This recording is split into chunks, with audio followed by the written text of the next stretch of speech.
Welcome back again, everyone, to the Fond Pod. Friends occasionally not disagreeing. This is Cody, and we got a full house here tonight again. Brett is here with us, Justin is here with us, and Joe masquerading as Dave.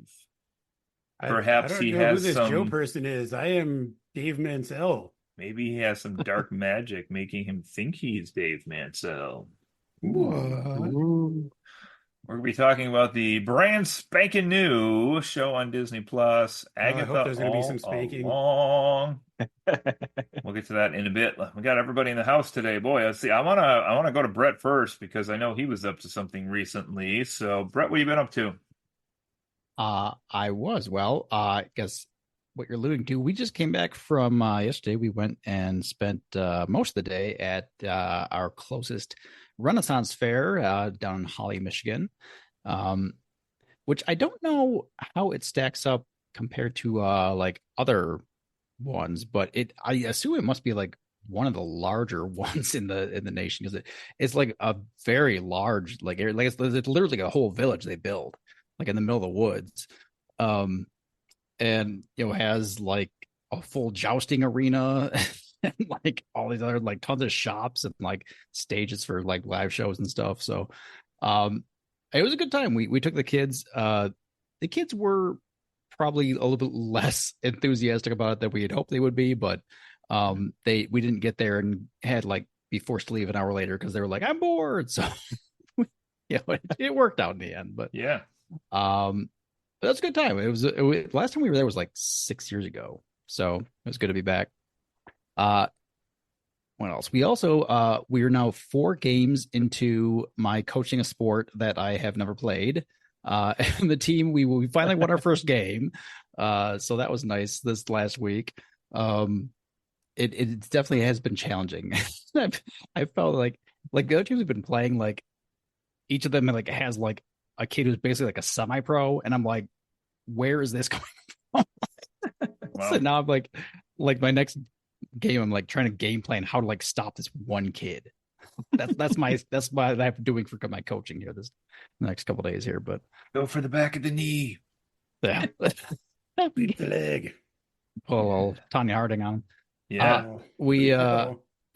we we also have been watching we watched a show on Netflix called Chaos, which is essentially like a retelling, like a modern retelling of like Greek mythology, Hmm. starring the one and only Jeff Goldblum, and it was really fun. We enjoyed it. It was Jeff Goldblum being his like always charismatic, awesome self. But the rest of the cast was really good, and it was a lot of fun. And they definitely they set it up for season 2. I assume they're planning on it. If it makes it through Netflix's yearly cutting Yeah. of good shows, so we'll see. But that'd be worth a watch if you're interested in any Greek mythology kind of thing. Interesting. Okay. Justin, what are you up to? Uh, Well, this week, really the only thing that stands out is yesterday I spent a chunk of the day helping my father-in-law process the 65 pounds of grapes that he harvested from his property for the purposes of making them into wine. Um, my hands are not as red as I expected them to be. In years past, I've had pictures of me on Facebook with like red up almost up to my elbows, and that lingered for a couple of days, but it came off pretty well this time. So, but yeah, that's always fun. Just because Is it's he a going to very pay you in future wine? yes, always Nice. does. So Nice. that's kind of the only noteworthy thing. Otherwise, we have been kind of short-staffed at work recently because there's a couple people who've been out on vacation. So it's been a lot of filling in and trying to fill the gaps for that sort of thing. So nothing too exciting on my end this time around. Joe, what about you? I wanted to mention just a couple things Aha, he I've admits been. he's Joe, not Dave. It's me, America's favorite podcast host. You're welcome, everybody.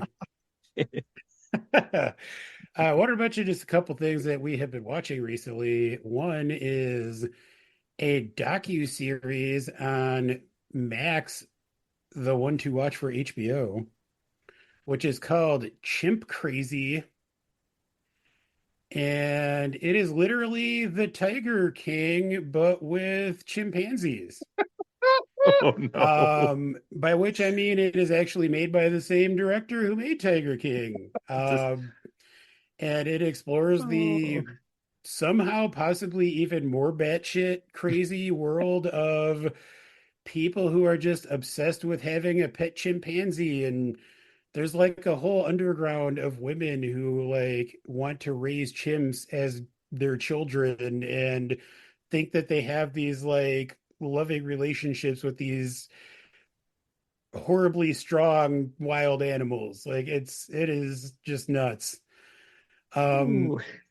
I think it's 4 episodes total. It comes in around like 3 hours all in, I think. But if you liked Tiger King, I highly recommend it. It is quite a wild ride. I will say it is actually, I feel like maybe slightly less sensationalistic than Tiger King in some ways, which is not to say that it's not that at all, but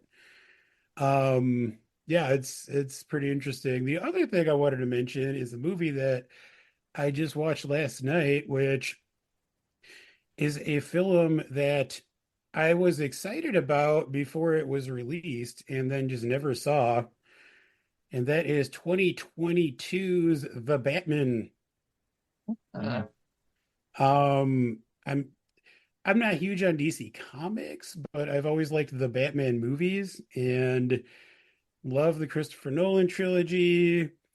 This one was directed by Matt Reeves, who is a director whose work I have always really liked. He made such movies as Cloverfield and Mm. um, two of the more recent Planet of the Apes films, which I think are outstanding. So I was excited that he was doing a Batman movie and just for some reason never got around to watching it until last night. And it's really long. I've I heard that. don't know if any of you guys have seen it. mm-mm. It's not bad. Like it's honestly enjoyable. I like a lot of what they do in it. Like it's the focus on it is more Batman as the world's greatest detective, which is cool. Yeah. Nice. The main villain in it is the Riddler, and like the way that he's portrayed is like honestly terrifying. Um, but the movie is literally a full 3 hours long, and it needed to be 2 hours long. Uh, Ooh. Like it just, I don't mind a movie that runs that long if, it's paced well, it doesn't feel like it, but it definitely felt like it. So, I mean, I would recommend checking it out if you're a fan of Batman. They do some interesting stuff, but it is pretty long. Yeah. But anyway, nice. Cody, what have you been up to? Oh, well, actually, most of the stuff I've been up to probably is for future podcasts, I would say, in terms of playing and viewing, but I'll plug something a little bit different besides that, which would be I've been working hard on my annual Halloween party, as always, building some things at the moment and trying to like logistically plan some stuff behind the scenes. I have one problem in particular that I was trying to solve earlier before we came on air here, and I haven't solved yet, but we'll get back to that and see what I can come up with.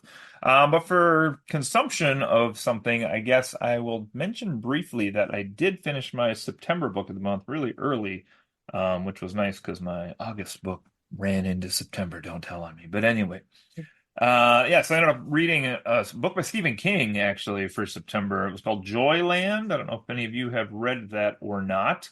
It's kind of interesting. I found it at, I think, the Barnes and Noble going out of business slash moving sale because they moved city to city here where I'm at. And I think I bought it for like half off or something. And that's the only place I can possibly imagine I would have purchased it at. But it's interesting because it is part of a series, like an anthology chronicle series called Hard Crime Cases or something like that.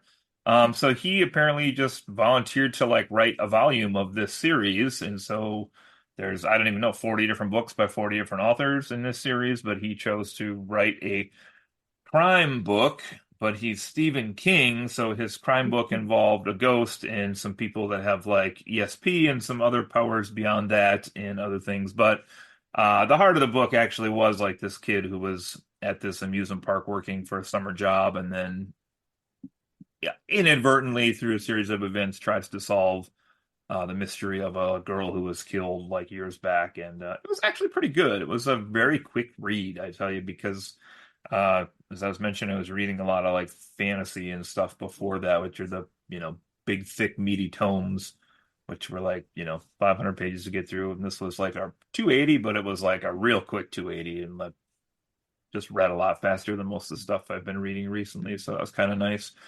And I'll probably pick up I think I have one or two scary books left up there that I didn't leave in a hotel room in Japan this summer. So I'll probably pick up one of those and see if I can find something for my October book. But yeah, all right, let's get into this, everybody. So last week we reviewed Chapel Roan, and this week we are reviewing what has been called the gayest Marvel show ever on websites. So let's talk about Agatha All Along. This is Not gay enough. just at the onset here. We have about 80% at the moment on Rotten Tomatoes for what's out for this show, and I'm not gonna say a ton about this other than briefly here. We have 1, 2, 3, 4, 5, 6, 7 principal players as the cast in this. Catherine Hahn, of course, as Agatha Harkness herself, Aubrey Plaza as Rio Vidal, Joe Locke as Teen, Patty Lupone as Lilia Caldero. She's the like kind of psychic character on the show. Deborah Jo Rupp as Mrs. Hart, the gardener. Allie Ann as Alice Wu Gulliver, the not so great Hot Topic worker. And Shasir Says Zamata, yeah, as Jennifer Kale. I just need to jump in for a second really quick. You mentioned that 80% Rotten Tomatoes Yeah. score. Yeah. I just had to, for reference, let our audience know that the Glenn Powell classic film Hitman is still sitting at 95% on Rotten Tomatoes. I really Continue. need to get on there and rate some stuff so I can take that down a little bit. Yeah, so that's basically the cast. We'll just jump into this. So Agatha essentially was a character who was in WandaVision, which was the first MCU television show. Came out sometime right around COVID. I don't remember which came first, the COVID or the egg, but one of the two.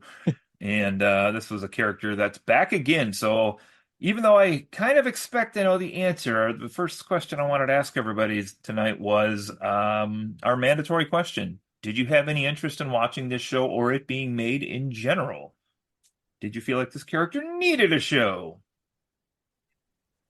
If she did, it should have happened a lot closer to WandaVision. Because in the back of my head, leading up to actually watching this, I was mentally calling this thing Agatha took way too long, because it's a matter of sure the song that the subtitle for the show is based on.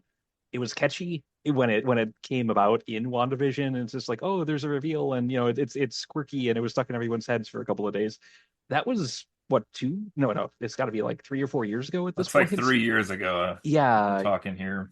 that's not striking while the iron's hot by any means. So when I learned that this thing was still being made, it shocked me, in all honesty, because it feels like that time is long past. Yeah, Yeah, I liked WandaVision for the most part. I really liked Agatha as a character in that show. I love Catherine Hahn in general. I've been a fan of hers for years and years and years. But I at no point felt like that character needed to have her own series.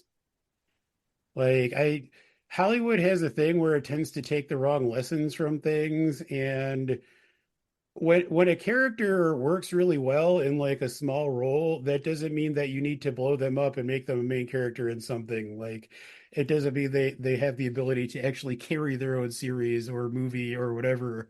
So I was not excited about this. After they started releasing some trailers, I became less excited about it. I thought the trailers looked terrible.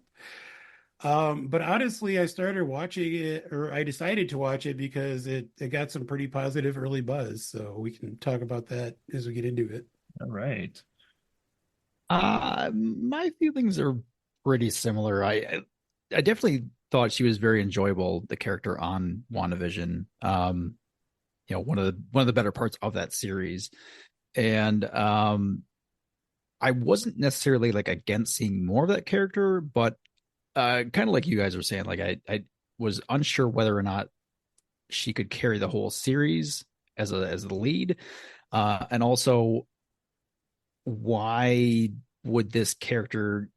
Is there a reason why this character was chosen above others when they don't seem to be like a main character, like just not main character worthy? Like, what is about their story would be really that interesting to make a whole series out of when you have so much other stories you could be telling. um I guess one way to look at it is at least that we've been so it's been so like superhero heavy. Maybe they just wanted to bring something that wasn't a superhero story, and in that regard, at least it seems to be working so far. Yeah, I think you guys did a great job summarizing. I was kind of against this TV show when it was announced because, like you all said, it just didn't seem like it needed to be made. And I think, Brett, you really hit my main point, which was like, I don't know if this character was enough of a character that we needed a story about their life in particular or whatever. The comedy music, I'll talk about both of those here this evening, but the comedy and music in WandaVision, specifically here I'm talking about, I thought were really catchy, but I didn't know if they were trying to make this show capture that feeling and like run a whole TV show off of that. Like I didn't know what this show, right? And remember too, this show went through like what, 4 or 5 name changes before they finally decided on what the hell they were going to do with it. And I didn't know if this was going to be like a Broadway show and it was going to be all like big singing numbers, like at the end of WandaVision, or if this was going to be comedy, or then kind of there was like hints that it might be more horror or what the heck was going on here. But I definitely didn't feel like I needed this, that's for sure. So I'm kind of with all of you on that.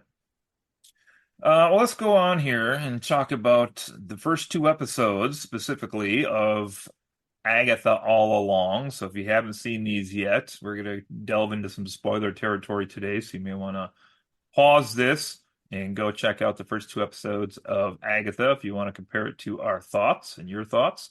But don't turn us off. Just keep us on pause. We want that stream time, okay? So just pause us if we need to. I have 4 computers upstairs. I just run nonstop streaming our podcast to get our numbers up. So. All right, well, let's go to this. Let's start with some strengths, if people have some here. Specifically, I want to talk about characters first. Was there anybody in these first 2 episodes that you particularly did find yourself enjoying? No. Fair enough. We could expound on that. No. I guess the one that I like the most, I'm blanking on the character's name as well as the actress's name who played her, but the older lady who played like the neighborly character who ended up being the Green Witch. Oh yeah, okay. Katie who was Foreman? also, what was that?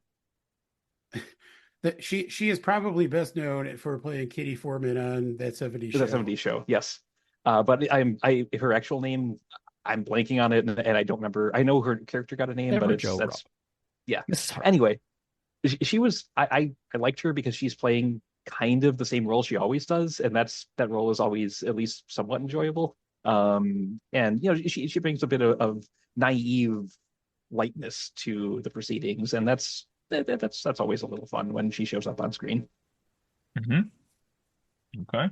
I was kidding when I said no. Quiet, Dave. Dave's not here, man.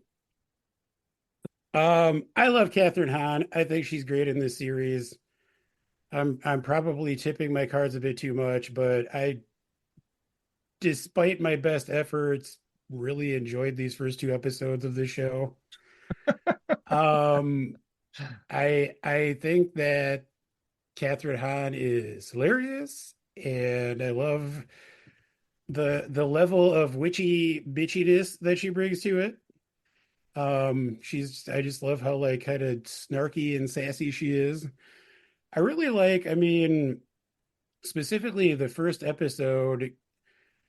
I feel like the first episode kind of pays homage to WandaVision in that it starts off kind of in the guise or like paying homage to other TV series. Very, very much Mayor of Easttown, which is what my wallpaper is from, which is an excellent crime series. I think that is on Max as well, starring Kate Winslet. If anyone hasn't seen that, I highly recommend it. It's just a fantastic kind of detective thriller show. And Agatha or Agnes, as she is being called in this first episode for the most part, it's basically Catherine Hahn doing her impression of Kate Winslet's character from this show, which is set in like Philadelphia or somewhere in Pennsylvania. So there's like weird accents going on. Um, in this first episode, there's a body found by the wooder, as they say.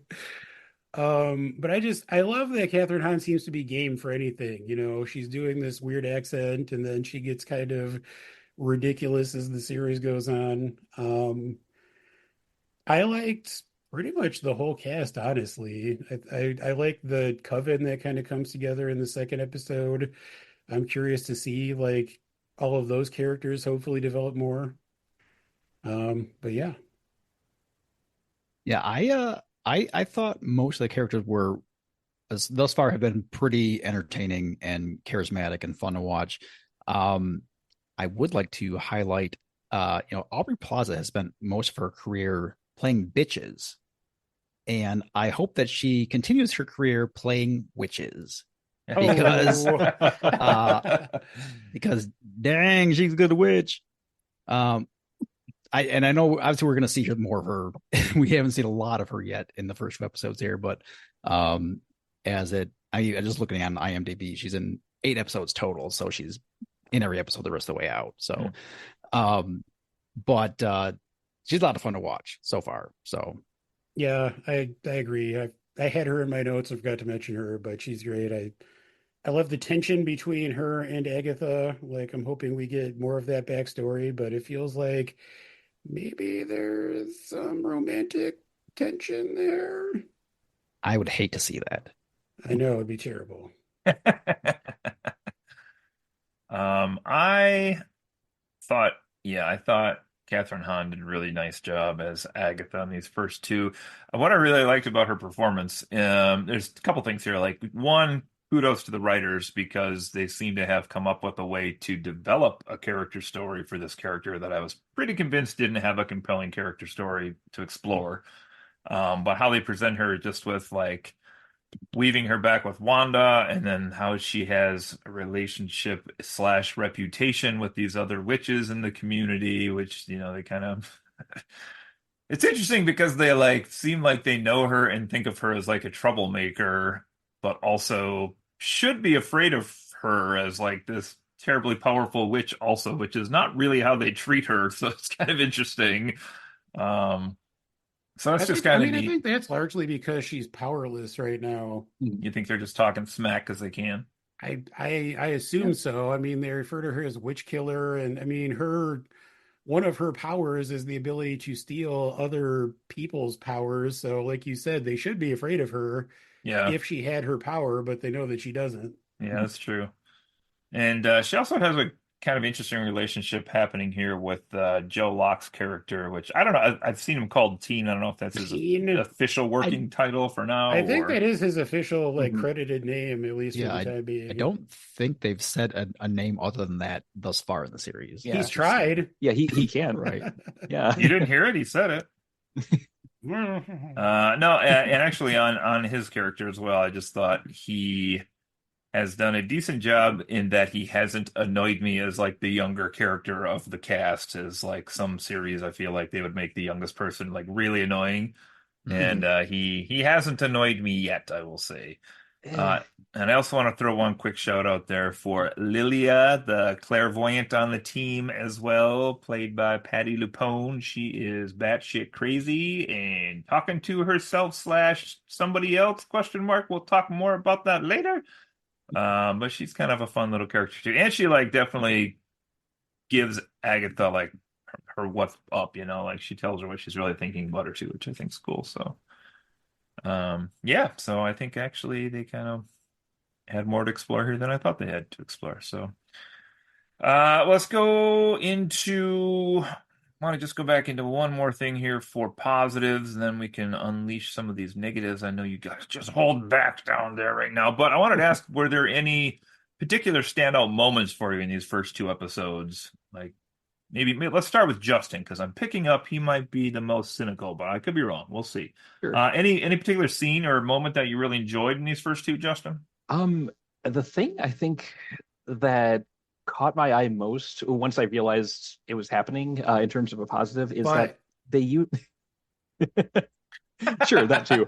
I mean, it falls under the category I was going to say. They use a lot of practical effects, it feels like. I mean, sure, like the spell casting stuff is all like CG, but there's a section where, you know, the floor opens up in episode 2 and they're heading down a stairway, and I think that's a real stairway. I think the glowy walls they're passing by are like an actual set they're moving through.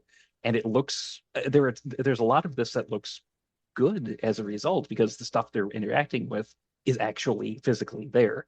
And it's a testament to just how important practical effects still are in the movie and TV industry, because they can really they really add a sense of weight to everything. So not one specific thing, but just across the board, I'm glad they made use of, you know, more than just CGI in this.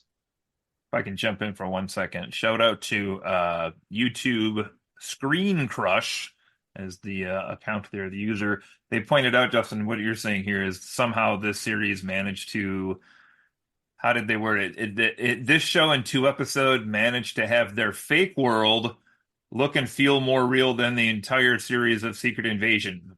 It's true. I agree.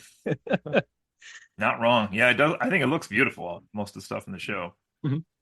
So, all right, what else? Any other highlights here for people? I mean, I have a long list, so. On a similar note, as far as just like visual effects and stuff, one of the sequences I thought was really cool was at the end of the first episode when Agatha is kind of coming out from under the spell she's been under. There's a sequence where she, in like reverse chronological order, goes through like all of the different versions of herself that she appeared as in WandaVision.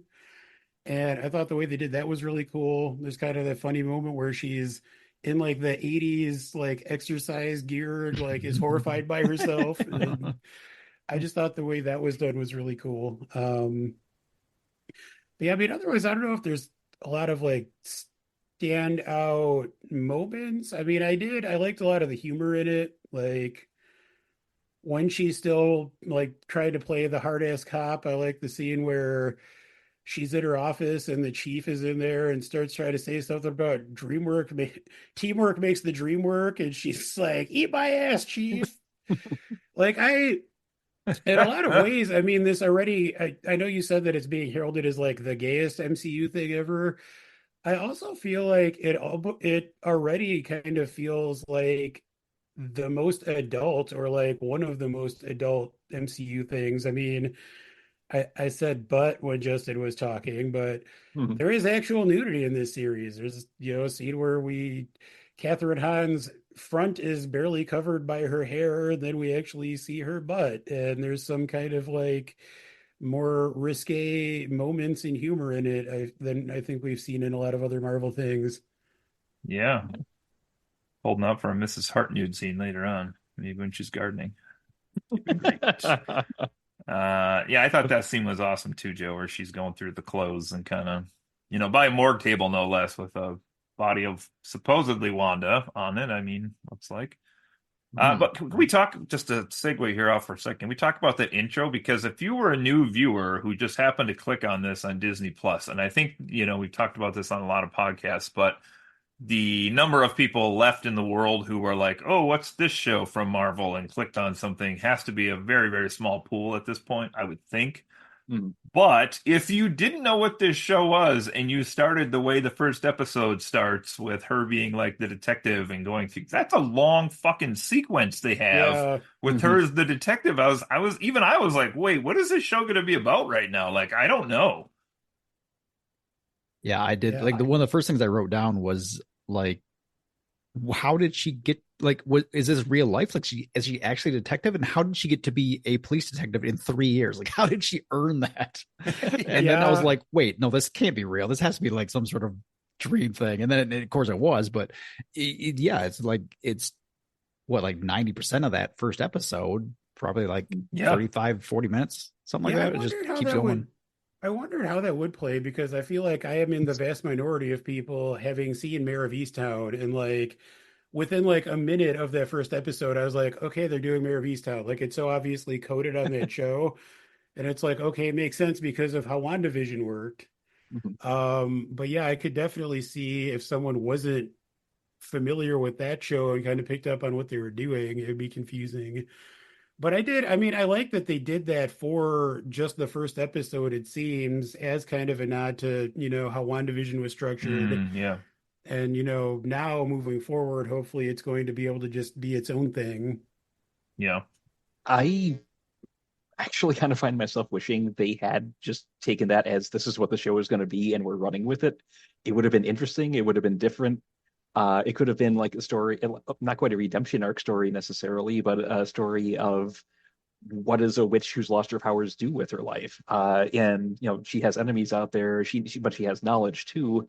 Maybe to try and turn over a bit of a new leaf, she's trying to use what that knowledge of the dark arts and all that for good to solve mysteries that have a paranormal bent to them. I would watch that, and if they had stuck to that and kept that as like this is what we're doing, and just live with it, I wouldn't have been upset by any means. It would have been something new at least. It was interesting. I haven't seen the show, Joe, you're referencing either, but was, It's so good. seems like it's very clearly modeled on something, and that show probably is good because even just the parody of that show seemed pretty good in this one. Like Justin said, like I want to continue to watch where that case was going to go and where Agnes was going to It find. it also co-stars Evan Peters, who played was it Pete Boner, I think, in the first season or in WandaVision, and also Forget. was Quicksilver in the Fox X-Men movies. I forget now. Was it Ralph Boner. It's Ralph Boner. Ralph Boner? I was going to say Richard Boner, but that seemed too on double there. So But yeah, he actually co-stars in Mayor of Easttown, so I wouldn't be surprised if that's part of why they chose that series to kind of base this interesting. on. Hmm, that's smart. Um, I wanted to highlight what I thought was the standout scene for me of these first two episodes, which was when they were not the butt, when they were forming the circle and they were singing the song, honestly, was the standout for me. Um, I got like a real heavy, like Lord of the Rings Hobbit type feel from that moment with them like chanting together, and the song was actually sung really You mean because they beautifully. were literal Nazgul closing in on them? Well, that I didn't put that part together, but yeah, I guess so. But it just had like that kind of like high fantasy. There's a quest that's happening, and there's these songs we sing that have some words that'll have meaning more later on as it goes. But or like Brett, you've read a ton of fantasy books too. Like these songs are like so central to like the plot and the character Mm. development, and I just thought that scene was beautiful, man. I could watch them singing that over and over, and I love that Mrs. Hart was like, "Am I supposed to know this song? Is this like?" Yeah. Right. They managed to work some comedy into it. Yeah. Yeah.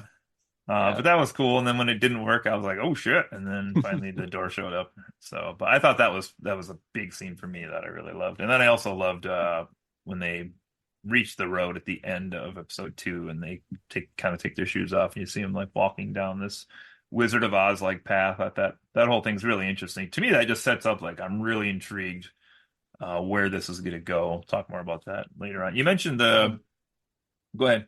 oh, I was just gonna say with regards to the song, when they started singing, I was bracing myself because I remember the Power of Many song from the Acolyte, and I was bracing myself for that level of just terrible delivery and writing and whatnot, and lyric composition and whatnot. But I agree. By the end of the song, I actually liked it. But going into it, I was immediately expecting the worst Hmm. based on Disney's previous iterations with live action songs and their licensed properties. Yeah, oh, and This this this is. song, oh Go ahead. sorry. I was Go gonna ahead, say Joe. this song was written by I forget their first names, but they're the Lopez's. They wrote the music for like Frozen, and they also did like the original Agatha All Along song in WandaVision. So Hmm. they have a pretty solid track record of writing decent songs for musicals. Nice. Which direction do I want to go here? You mentioned the Nazgul kind of jokingly, but I actually did enjoy Teen. Feels weird to keep calling him that, but Teen watching these witches, like how the witches were presented to us as like coming to get Agatha, I thought was fairly well done. Just, I mean, that part alone did look a little horror movie-ish, I will say. Talk more about horror in a bit here, but just how they were presented as kind of being super creepy and like one splitting into like a bunch on the street and then like creeping down the stairs as they were getting closer and trying to there was a little bit of like believability left a little while when they were like trying to get into the house because I was like they're witches, like they can't get in the house. Like, come on. That's one Yeah, kid. I was left wondering if they're actually like it's because Aubrey Plaza mentioned earlier in that first episode that like she was gonna send other witches against her. And I was like, well, my first thought was, well, these are the other human witches. But then I was like, I mean, the way they move, and then like B, just the way they're acting, like you say, like they're just walking as slowly as possible, and like then like not acting like you would think someone coming in to attack her would be. I'm wondering if they are just more like actual like shadowy demon kind of creatures and not humanoid.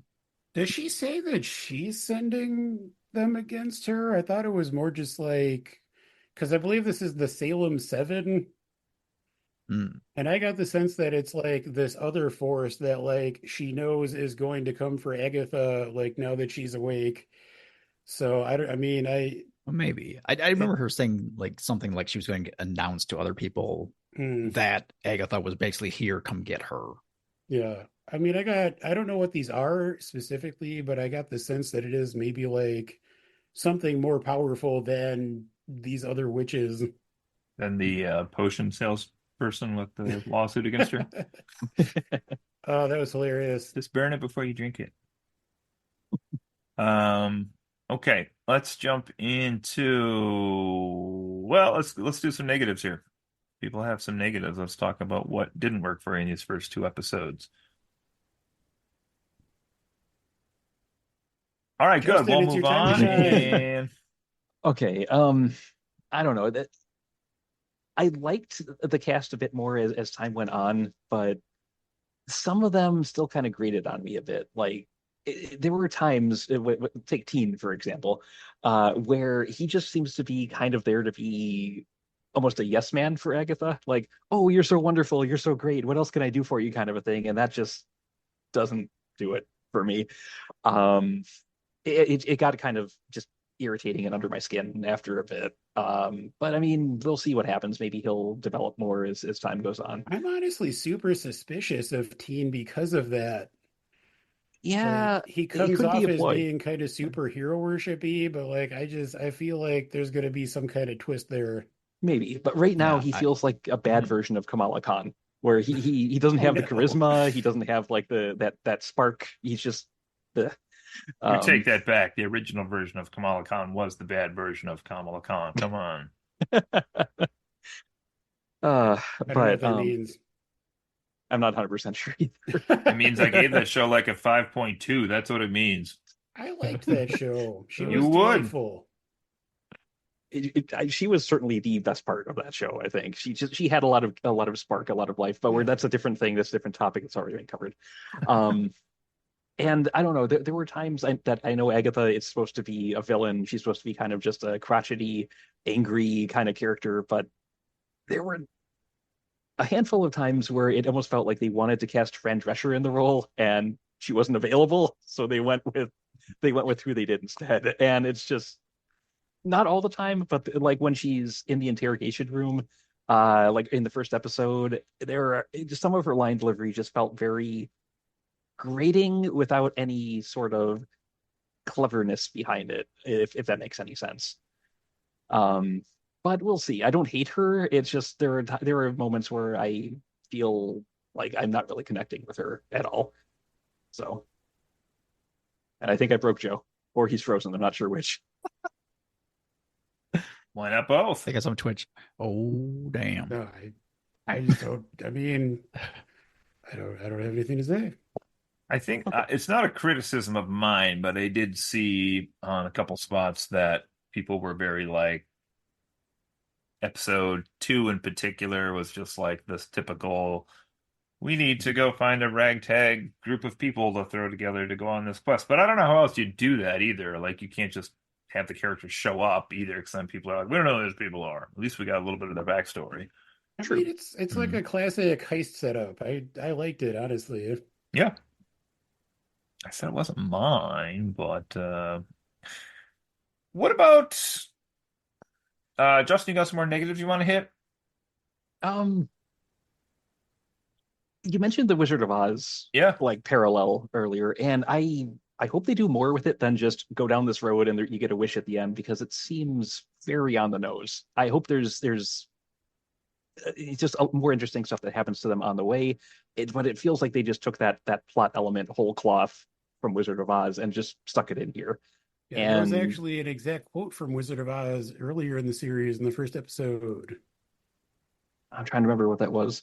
when they're investigating the body, and there's a point where Agnes, still in character as the detective, like asks the other detective if they're sure that the girl's dead, and he says she's really most sincerely dead, Oh, which is what I think it's the mayor of Munchkin Town or whatever in the Wizard of Oz says. Yeah. You're right. You're right. So I mean, there's parallels, and then there's just you can take parallels too far, and I hope this doesn't do that. Is kind of what I'm saying, but I'm afraid it will. She also refers to Teen as Toto at one point in the scene as well. Oh. So there's another one. Okay, that makes me nervous. I'm with Justin. Yeah. On that. Like I guess it could be fun if they, make some more passing references, but I don't want them to go too hard into that. Think there's going to be like two Yeah. witches with a deep backstory? I don't think so. One good and one bad. Yeah. Anyway. What's the Marvel equivalent of flying monkeys? Ooh, good call. Good call. I wanted to ask you guys on this too. Okay, so I think Joe, was it you said you watched the trailer and it made you more nervous for the show? Yes. I don't know how, because I guess this maybe just shows how little interest I had in this show, because here I am, Mr. Marvel guy, and I never watched the trailer until about 3 hours ago. So I actually went back and watched it after the first two episodes, and I will say, seeing the couple scenes in there from these first two and the ones I haven't seen yet, like it made me pretty intrigued to see what's going to happen here as this is going on. So maybe I have like the reverse on that. But what I wanted to ask you guys about here specifically was, do you feel like this show is at the right level for comedy, horror, or both? Because this is kind of being presented as horror, and I do feel like the comedy is dialed back. Like it's a subtle comedy. They're not doing like slapstick or outright guffaw laugh jokes here, I don't feel like. But what do you guys think on this?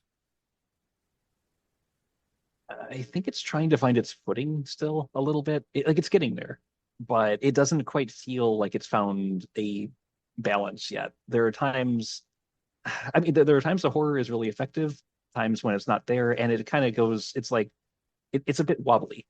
I have a feeling now that they're out of the quote unquote real world and on the road, things are going to maybe shift a bit more towards the horror side. And, the comedy will be there to provide some relief from that. But in the first two episodes, it felt like it was really trying to find out where it stood with regards to that, to me, anyway. Yeah, I don't know that I would really. I mean, thus far, there's been like really only just one scene that really had any kind of horror to it.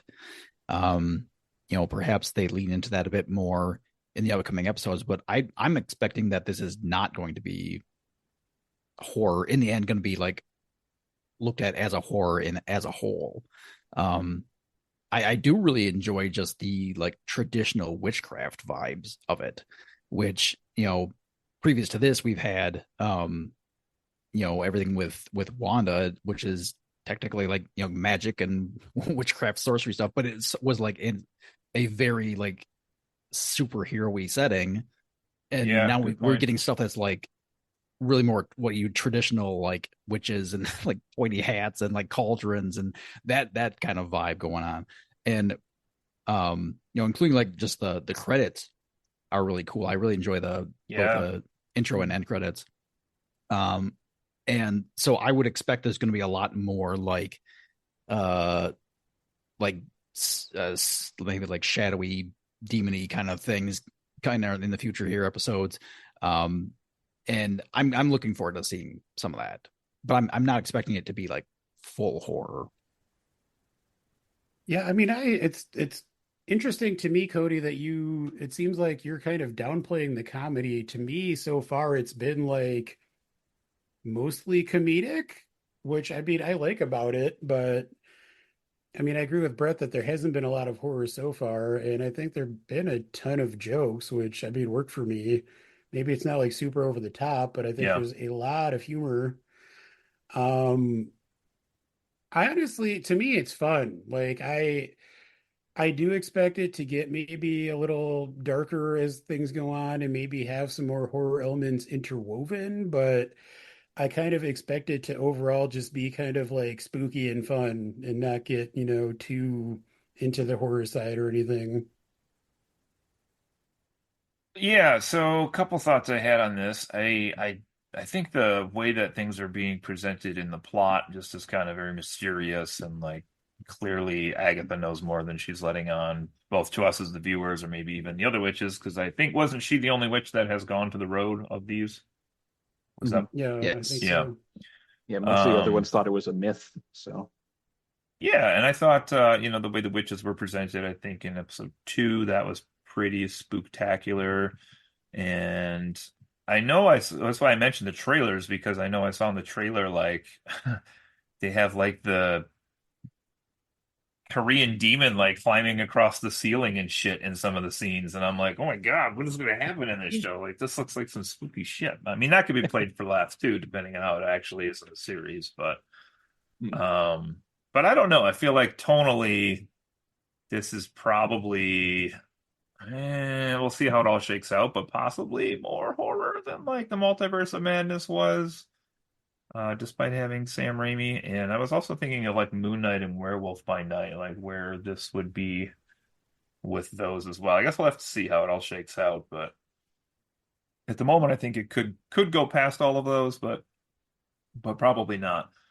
You mentioned the jokes and stuff, Joe, which I think, if I was somebody who had watched WandaVision to the end, but haven't started this yet, I'd probably be fairly intrigued with like this new version of Agatha because I mean clearly point out here like the Agatha we're seeing here is not necessarily the Agatha I think we had in that show. Like we had the jokey neighbor and then we had the like haha I'm secretly behind all this. But even when she was like I'm the villain, she was like joking and laughing and making the famous song about it, right? And this is not that Agatha. Nor is it the Agnes that we saw at the beginning of this one. So it's kind of like this other take on this character again, which is kind of interesting. It's almost like bipolar or I don't know, multiple I mean, she personality or still is something. kind of ridiculous though. There's like the scene when they first go in to meet Patty LuPone's psychic character where she's doing this like ridiculous southern accent and Yeah, that's like true. or like when they go into the like new agey whatever potions woman's store, she says something about needing a jade egg because her Kegel floor is in state of disarray or something. Like, I mean, it's there. I feel like she is still a pretty wacky comedic character. I don't. I mean, the extent to which I feel like you're downplaying the humor is kind of surprising to me. Yeah, and any harder edge, or I mentioned how seems kind of angry, a bit earlier. I think that can be attributed to the fact that she's lost her powers. I mean, Yeah. that Mhm. that accounts for the change. It seems pretty straightforward. Yeah, I guess that could definitely be part of it. She just seems to be, like this version of her is clearly like I guess the old Agatha would have stolen powers from people, but this one very clearly, like without her powers, is like I'm gonna use all of these people in any way I can to. So like it seems like even like the jokes and stuff she's making is not her true personality. Like she's using them situationally to try to get what she needs in those situations. I don't know. It's interesting, but that's kind of what I'm saying at the beginning here is I think this is like a much more complex look at this character than I thought we were going to get in this show. So I'm That's fair. definitely appreciative to where we're at here. Okay, my last main section here I had, and if anybody else has anything, feel free to jump in, but I just wanted to know, like, having watched these two, what are you excited about going forward in this show? Like, is there anything you want to know the answer to, or you're just kind of dying to know how this thing's going to play out, or anything else? Like, I'll kick us off here. Like, clearly one of the biggest mysteries in the show is who is this boy, teen? Is this I don't think we mentioned specifically, but when this kid speaks, basically Agatha can't hear what he's saying, and then also he has some kind of like drawing or writing that sometimes appears on his mouth as he's speaking, and so there's definitely magic involved somewhere in here as far as who this could be. I like that a couple of you speculated that maybe he's, kind of more nefarious than he appears at first sight. But there's some options here they could go with. The obvious one probably is going to be Wanda's son. Back again would have to be the first one I would think of. I don't know that he looks 3 years older than the other kid did, but the other kid was kind of brought out of nowhere, made up anyway. So I don't know how that even works, but he seems like he would have aged a bit further than that. But her son is that Wiccan? Am I getting my Yeah, characters mixed up? Yeah. Okay, yeah. Billy, I think, is Wiccan. Yeah, so another magic user, which could, put him with the witches here, kind of would make sense. Wiccan also. And then just my point of view here, sorry, not episode one. I almost said season one. WandaVision, like everybody was, maybe I shouldn't say everybody, was fairly convinced like the big bad was going to be revealed and it was going to be Mephisto, the devil, essentially, which had a lot of ties with some of the characters they were using and like some of the plot devices they were using in WandaVision. He didn't end up having any role in the show whatsoever, but be interesting if they're bringing like the devil back in here. There there were heavy rumors for a while during WandaVision that not only was Mephisto going to appear, but that he was going to be played by Al Pacino, which would have been Ooh. amazing. I hope that's still on the table. Well, you That would can have you been can be a incredible. devil's advocate for him, Joe, and I mean, there is another strong possibility for who Teen is, which Yeah. is related to the devil. hit it. Well, I mean, there's the scene, I think, in the first episode where she looks into an abandoned room and we see there's, I think, a drawing that has the name Nikki written on it. And then we see like a trophy or something that has the name Nicholas Scratch on it, which Nick Scratch is historically another name for the devil, but apparently it is also the name of Agatha Harkness's son in the comics. Uh, Oh. So there is a possibility that this could actually be her son. interesting. Um, Huh. I mean, she has that locket with the black hair in it, which seems like it could match up with Teen's hair. Ooh.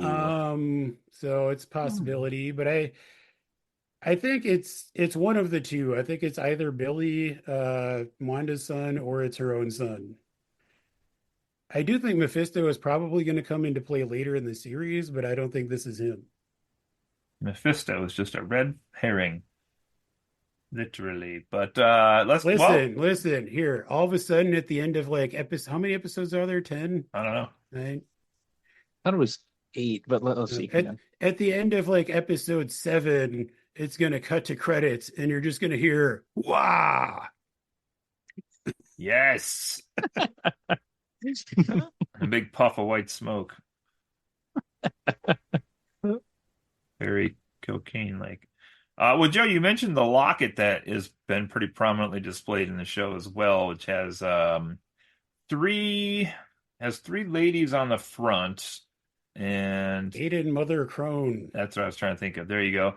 And then there's, yeah, you mentioned the locket has the hair inside, so I hadn't thought about it being teens. I did write down Agatha's son in my suspicions here, but I didn't put that together. That's who that could be, so that's interesting.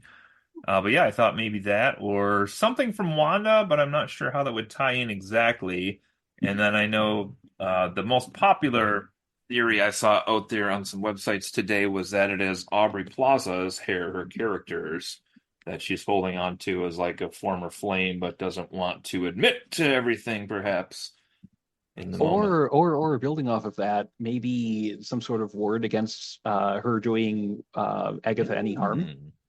Because she says something at one point like, "You can't kill me," or "You can't hurt me." Yeah. That's an interesting idea. Yeah. Look at Justin getting into this show. Wow. I will say talking to you guys has made me bump my rating up a bit. Well, all this stuff at the end, this is what I was joking to the real Dave, that like we used to have the big board for all the lost theories on our wall in the living room, and like I have 1, 2, 3, 4, 5, 6, 7, 8. Now, like I have 10 or 12 questions that I just want to know now from this show. So this is kind of what I'm thinking about here. I wanted to ask you guys, because I just may have missed this and genuinely don't know the answer. Has Teen spoke in front of any character besides Agatha when she couldn't hear him, or is it only when they've been the two of them? Ooh. My thought was it was only when it was the two of them, I think you might be right. but I was curious if other people could hear him. I'd have to go back and check because I'm not sure. Yeah, I don't remember any moment where he did that in front of anyone else. I mean, I guess technically, I don't know if he actually says any words, but there's the scene where he's upstairs when the Nazgul are attacking and there's no one else up there with him. I'm sure he at least makes some sounds or something, but there's no other characters there to hear him, so I don't know. Yes. Good question. Another question I had, I'm probably just overthinking this one, but you never know. The Lilia, the psychic character, I was just curious who she's talking to. Is she talking to like just voices in her head? Can she actually commune with like some sort of spirits? Is she talking to a future version of her own self, like arguing with herself over that? Or is this somebody else that is using her essentially to pull some strings to get this group together on purpose? Because I thought that would be a really interesting angle they could take on this as well. Because basically somebody force-fed her this list of names, and now they've gathered those names together, minus perhaps what the heart confusion is. But I don't know any theories on who that could be, or if that's even important. Could not be important at all, but I thought it was interesting. I think the real question is, who could it be? It's Al Hoo-ah! Pacino as Mephisto. Interesting. No, that is an interesting question. I honestly didn't even really think about that. Yeah. I've just kind of took it as just her psychic nature, just having voices in her, just felt natural to me. So I didn't take it as being like a plot device at it, in the down the road. But I think it would be really interesting if it was. Yeah, because she might have some kind of like insanity or something as well, but like typically people that, read fortunes or stuff don't stop to argue with somebody off in Nowheresville to they come back to you. But okay, let's see what else do I have here. What did you guys make of the animals that she kept seeing? Were these familiars from the witches? Were these actual witches themselves in disguise? So she paused really heavily when she saw the raven, which I think showed up more than once, if I recall, and then a mouse and then a wolf were the three I wrote down, at least. I don't know if there were more or not, but I just took it as being like, I guess familiars maybe, but like tied to the Salem 7. Just some dark forces watching her. Apparently, there's also a fox and an owl at some point. Oh shit! Because there's an interesting thing in I was just browsing on IMDb, and in the cast list there are 5 actresses credited as coyote, crow, fox, owl, and rat. How that works, I don't know, because none of those creatures spoke or had any type of human form. But There are 5 actresses credited to those animals. Interesting. Yeah, I initially thought maybe they were just, omens, because this is a very like folk magic centric kind of show. So, but I mean, if there's actual actresses accredited to them, they've got to be more important than just that. I think they might be familiars. We'll have to wait and see, but huh. Oh, further crediting in IMDb, apparently those are members of the Salem Seven. Oh. The coyote, the crow, fox, owl, and rat are part of the 7. Supposed to be like the witches. Right, maybe. Okay. Interesting. Yeah. Why do you think the witches didn't come for Agatha before? Was it because of Wanda's spell? Like, why wait the 3 years and then come find her? Is this just because Wanda's dead? Is that what triggered the ability for the other witches to like find Agatha? This Might be that, or maybe they wanted to make sure they waited long enough for her to do the ritual to open up the road, so that they can access something there. Since Agatha had been to the road before, they knew she could do it. So maybe they were biding their time until they pushed her into doing that so that they could get access themselves. But the door sealed behind them. Well, like as far as we know, I mean, when you say the witches, you're referring to the Salem Seven as ghoul figures, right, Cody? Yeah, correct. So as far as we know, they didn't follow her in there. But maybe once the way has been conjured, maybe that portal is weakened for a bit afterwards. Maybe they can force it open behind them. I'm not sure. I mean, I guess maybe I'm reading too much into things. I get the sense that like they're more powerful than Agatha, so I don't know Agatha if they with would powers? need her. Yeah, I don't know. Do we I know mean, I if guess... Oh, go ahead, Justin. I was going to say, do we know if any of the Salem Seven have been on the road?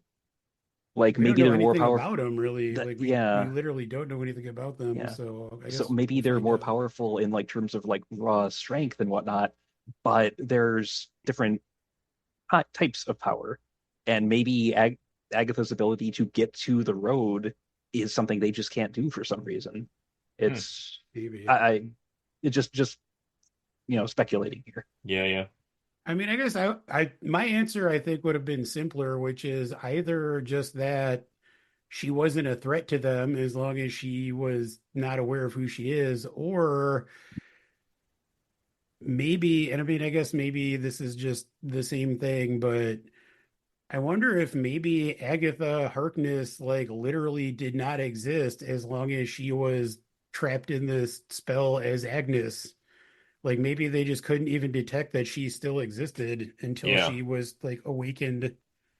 That's kind of what I was thinking. Just that's where you kind of get the influence of the rest of the MCU being there too, though. Like maybe just because Wanda, on the one hand, I'm like, because Wanda's gone now, so maybe they could see her again, like you're saying, Joe, or like, suddenly she's a threat, she's visible. And then I was also thinking like maybe they were thinking like Agatha had the Darkhold still and aren't aware of everything that happened with the Scarlet Witch, but I just can't imagine that the witch community wouldn't be, it'd be like a giant hand rising out of the ocean and like nobody talking about it. It's just not going to happen. That's crazy talk. Yeah, that's crazy talk. They're going to use that in the next series in January, and they're going to rip the whole thing out of the ground for adamantium and make the world's largest Wolverine. It's going to be amazing. And then that giant Wolverine is going to fight Galactus. Yes. Ooh, yeah. Okay, next one I had for you. See, this is where I got all this fun stuff to talk at the end here. Do you think there's any chance at all that No. Agatha is still actually under a spell and these things that she's seeing now actually are not happening? I'd say it's entirely possible. I'm not sure how I'd feel about it if that is what happens. A dream, and you were there, and you were there, and you were there too. If they do that, I'm gonna be pissed. I mean, I think it's possible, but I feel like it's unlikely. Yeah, I hope that's not the case, but you're right. It very well could be with the way that everything in this series is structured. Like a dream within a dream within a dream. I mean, in this Who scenario, knows? whose spell is it still part of Wanda's spell, or who's pulling the strings in this theory? I mean, I feel like Marvel has been really cagey regarding Wanda's status.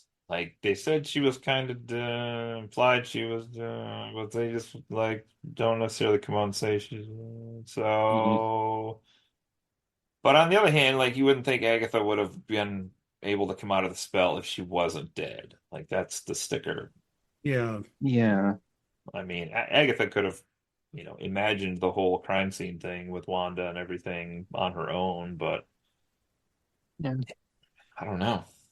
Um, let's see. Okay, I got one big one left and then one crazy one here. Well, it's not so crazy. Next question. What do you think they actually find on the road? I'm just super intrigued by this idea of a quest on a land that I don't understand, down a path that I don't understand. Like, Munchkins. yeah, but naked munchkins with hair over the boobs. Yeah, it's the best kind. Oh, Yeah, That's how you keep those minutes viewed high. that's right. Uh, oh man. This one episode kept getting paused right here. I don't know.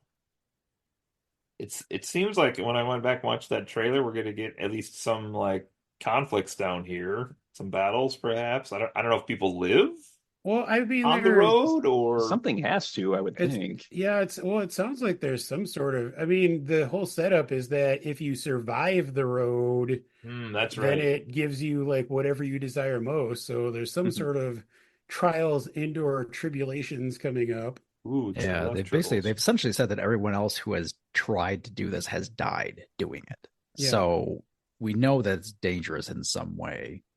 I bet they are going, well, I guess this is a question. Are they going to find Alice Wu Gulliver's mom still alive on the road? Good Because we know question. that she went there and is presumed dead, but Yeah. Maybe. I'm kind of expecting them to stumble upon her. Mhm. Could be that all the witches who didn't make it out didn't die. They are just like stuck there in either themselves or maybe they are possessed. Or maybe they Evil become the now. Marvel equivalent of flying monkeys. Yes. Because yeah, Agatha said she already did this, right? Yeah, Agatha claims Hmm. that she has gone down the road and survived. I guess Yeah. we don't have proof of that, I guess, but Mhm. we'll have to see Yeah. how They she's they acting. they alluded to it that that's how she got the dark hold was by going down the road. But Okay. Long road down there. Um, any chance Mrs. Hart is actually a villain or somebody else?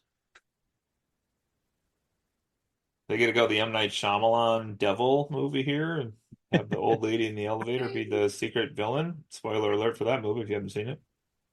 It's possible, I guess. I've never seen her play a villain, but at the Yeah. same time, that means you'd never expect it. I love. I'm curious because I feel like there has to be some kind of twist with that character. Like, I feel like, I mean, okay, just so we're all on the same page, like, she's not supposed to be there, and it was supposed to be Rio who was part of the coven, but Agatha didn't want to have to try to deal with that, so she just roped this random woman in, correct? I Mhm. think so. Like, kind of I feels feel, that well, because way. that was my take, but my wife, I feel like, didn't pick up on that because it was, I think, on the list of the people that she was supposed to round up, it was just a drawing of a black heart.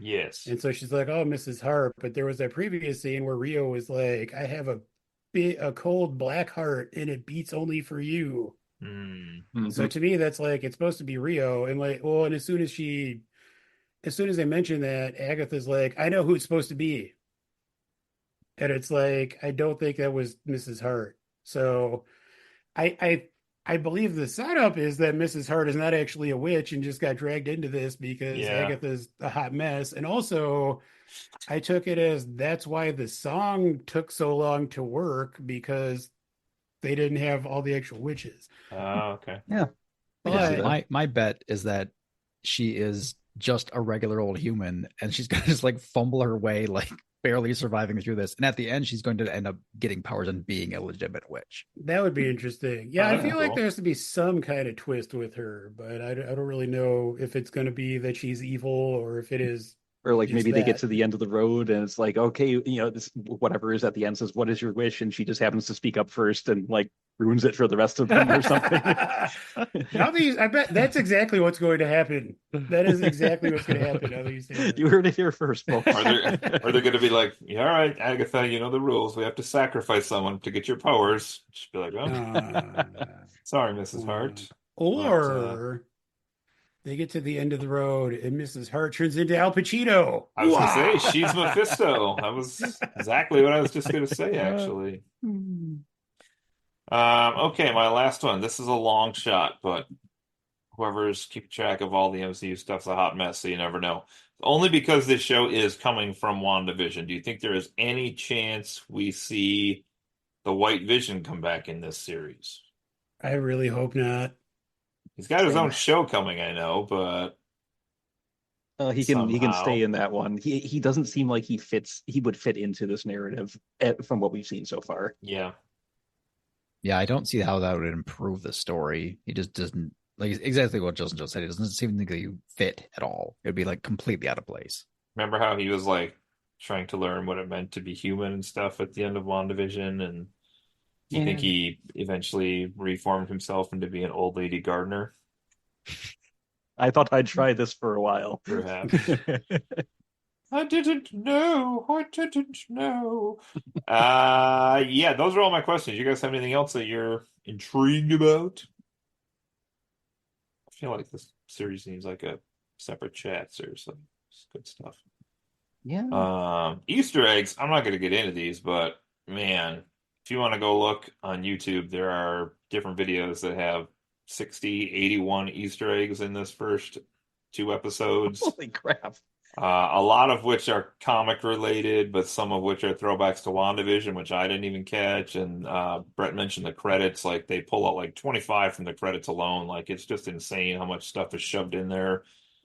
I'm not going to get into all that, but we did see in the series how the book they found, basically the title spelled Darkhold, and then the author of that book in the show, if you rearranged the author's name, it spells Wundagore, which is the mountain that killed Wanda, like crashed onto her head. So there's a lot of shit hidden in here as well, I will say. So kudos to the people who did all the minutia for this series. Also, last comment I had here, I just want to say is, did anybody else think it was weird / get taken a little bit out of this when you kept seeing Lisa Simpson in the credits? I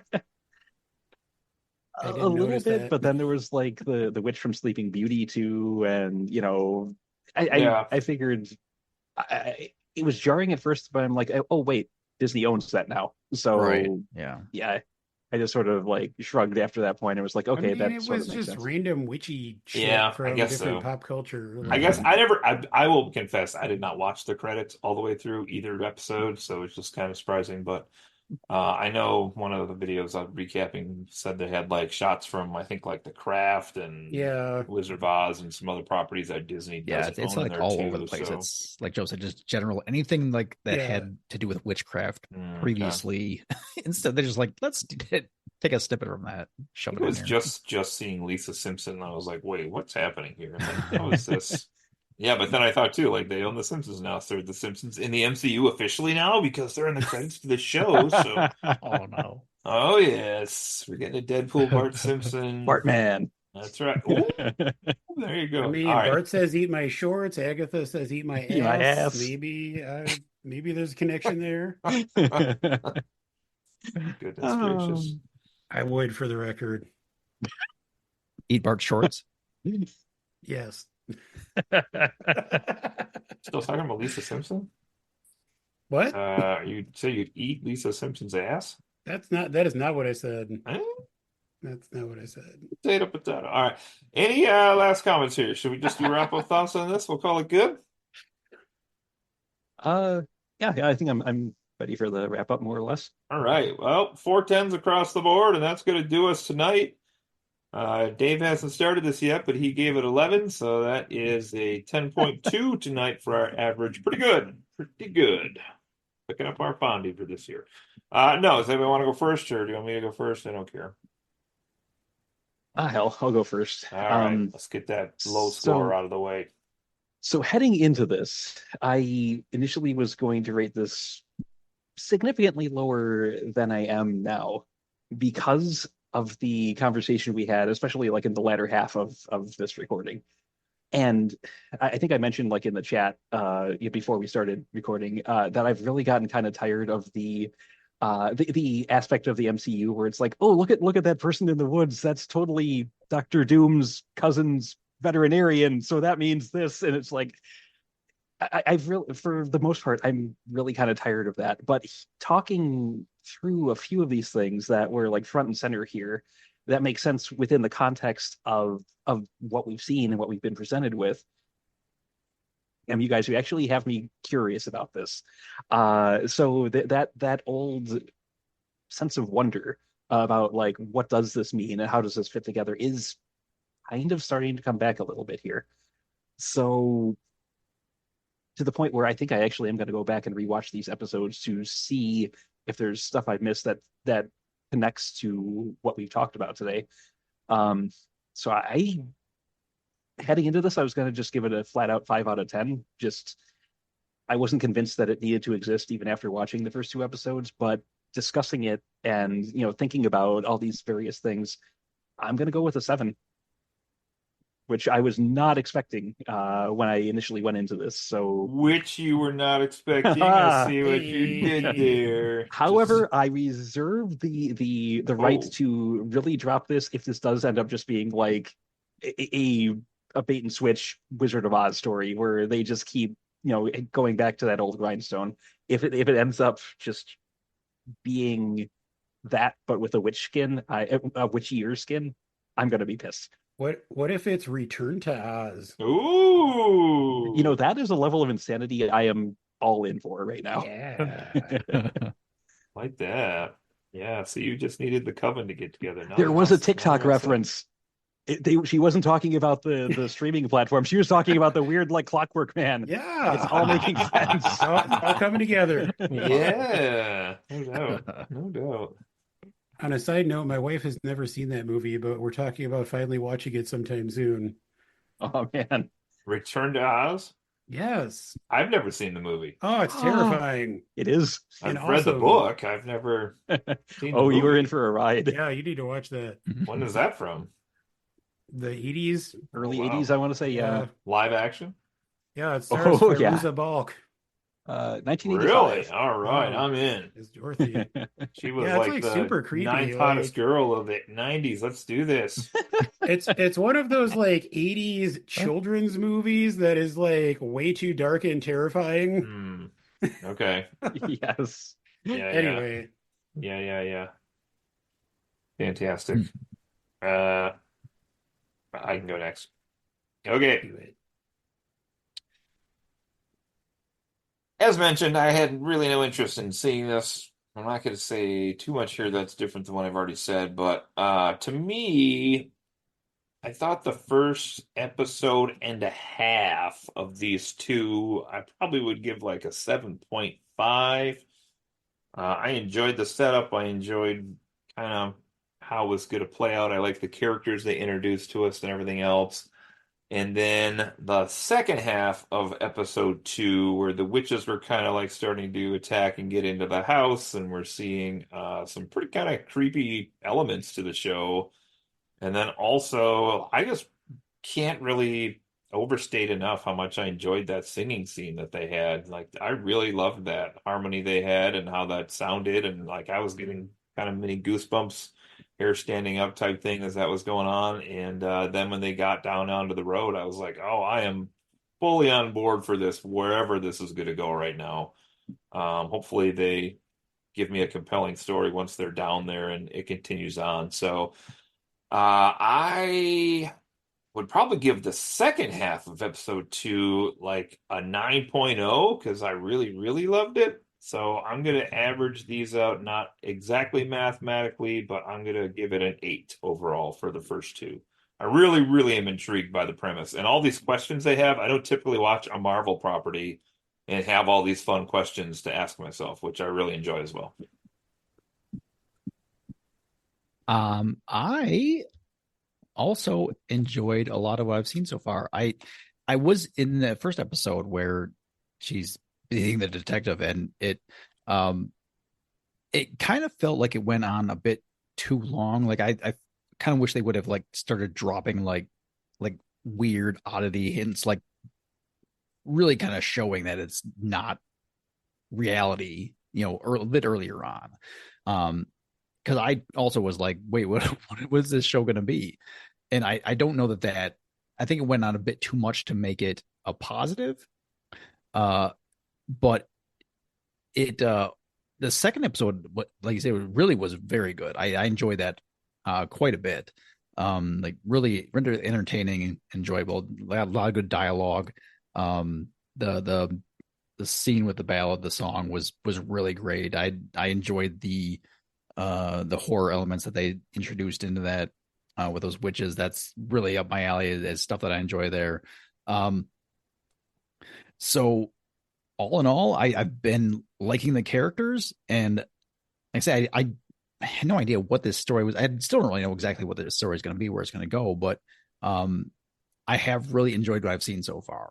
I will drop a 7.75 on this. Wow, I didn't think I was going to come in as the low one here. I didn't think you were going to come at all. Just kidding.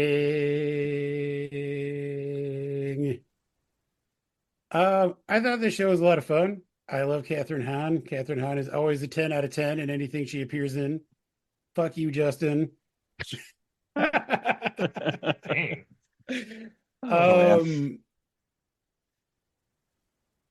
I think one of the things I like the most about this show is that obviously it is, directly tied to WandaVision, but I don't know that you need to really be intimately familiar with WandaVision to like pick up on what has happened previously. And I like that as of now, this does not feel like it is super strongly tied to the larger MCU. It feels like it is kind of its own thing, and that's what I want for Marvel. I said that when we talked about Deadpool and Wolverine. I want things that feel unique and that don't feel entirely beholden to the greater MCU. I love that this is, quirky. I love that this has some adult humor. I love that it has some naked butt. I mean, I say that jokingly, but I do love that it took a risk. Like that is not something I ever thought I would see especially in a Disney Plus Marvel TV show. Like I love that it's trying different things. I am curious to see where different things go, but honestly, I'm just kind of having fun going along with the ride so far. Like it's just been a blast. I'm not too worried about, looking at Easter eggs or trying to, get into theories or anything. So all of that said, I am going to give this an 8.5 out of 10. Whoa. And I mean, I don't remember what ratings I gave past MCU series, but I will say that as of right now, based on just these first two episodes, this I believe is the most I have enjoyed, at least the first couple episodes of an MCU series. Whoa. I am as surprised as you are. That's a strong statement. You might be forgetting Winter Soldier. I wish I could forget. God, don't wish we could forget that so much. Oh. Yeah, one thing you brought up there, Joe, that I intended to make that point and forgot is that there is a little bit of a like because Marvel we nearly everything we've seen from Marvel has been a superhero story, and like this is very not like it does not feel like it's part of Marvel, but I think it's important to tell these stories because that's not what Marvel is completely. It's not all superheroes and people with superpowers and stuff. So, It's like I Marvel Andor. I do enjoy seeing this for that reason Not alone. like that at all. It's hard to like rate it against other Marvel things simply because it's so different, but just as a show on its own, it seems really good so far. Yeah, and I feel like that's mostly what I'm taking it as. And like the timing is perfect now that it's finally fall theoretically. Like I said, to me so far it feels kind of fun and spooky, and that's what I want it to continue being, especially this time of year. So I'm just excited to see where it goes in that regard. Yeah. Well, guess we'll see where it does go from here, but I didn't do the math on that, but that's a pretty good rating. 7, 8, 7.5, 8, 5, 8, 7. Ooh, that's gonna be, I think we're gonna be just shy of 8 on that. Just do the math quick, but any closing thoughts from anybody else as we are wrapping up today? Feels like we're jumping into Spooktober early, but not yet. I'm okay with that. Yeah, I'm okay with that always, absolutely. 7.8. Pretty solid. Yeah. 7.8 something, but it keeps switching to a fraction on me. There we go. 7.8125. Not bad. Cool. Friends occasionally somewhat agree. I'm as shocked as you are. Right? Well, that's because we did such a good job of convincing Justin to raise his score up. I mean, you're not wrong on that. Yeah. I'll be super intrigued to what Dave thinks of this one. Yeah. I just told you 8.5. So this will be the weird odd one where we all liked it and he's like, it was terrible. Didn't do it for me. Did you guys watch the same show? Yeah. I could see him doing that. Didn't watch it. Went back and watched some more Secret Invasion. Hey, okay. Closing question today for everybody as we head out. If you were on the road with this group and we made it to the end of the road, what is it that you would hope you would find there? And begin. Naked Catherine Hahn. Boom, done. Some coherence to the overarching MCU. Ooh, also very good. That was really good. Yeah, that was really good. Dang. Thank you. I mean, if I'm being serious, a decently paying job that I don't hate. Okay, that's fair. That would Oh. take witchcraft. It's true. Yeah, Truth. we're all over the place. Just on the spot, I will request a sequel to Werewolf by Night. I liked that show a lot. And the three principal characters. Do something with them. Please. Brett, you got anything? I didn't have anything like really clever. How about we find out whether or not it's true if Thor holds Deadpool and cries. Oh, nice. I like that. Do you? Yeah. Because I mean that has to mean something. That could be You know. your costume? You'll have to wait and see. I mean, on a related note, Cody, are you sure your answer isn't Thor versus Hercules? No. That's already going to happen. I maintain that. Just kidding. What I really wish I could find is the end of Americana.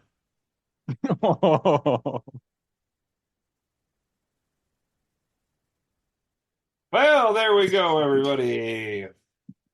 We silenced him once again. I will not dignify that with a response. Oh, wait, I just did. Just did. All right, that's going to do us all here at the Fawn Pod, everybody. It's Justin Bretton and Joe / I'm not Dave coming to your Halloween party. up there. You never do anyway, so. Oh. Oh, yes, you are. I got the Joe simulator I'm building next down in the basement, so it's going to be great. I don't want to know what that is. Nobody wants that. That's interesting. Is it like one of those VR games where you just have to work like a regular job? No. Maybe. Now that just inspired me. I wonder if I could make a Joe simulator too. We'll see how much time I have.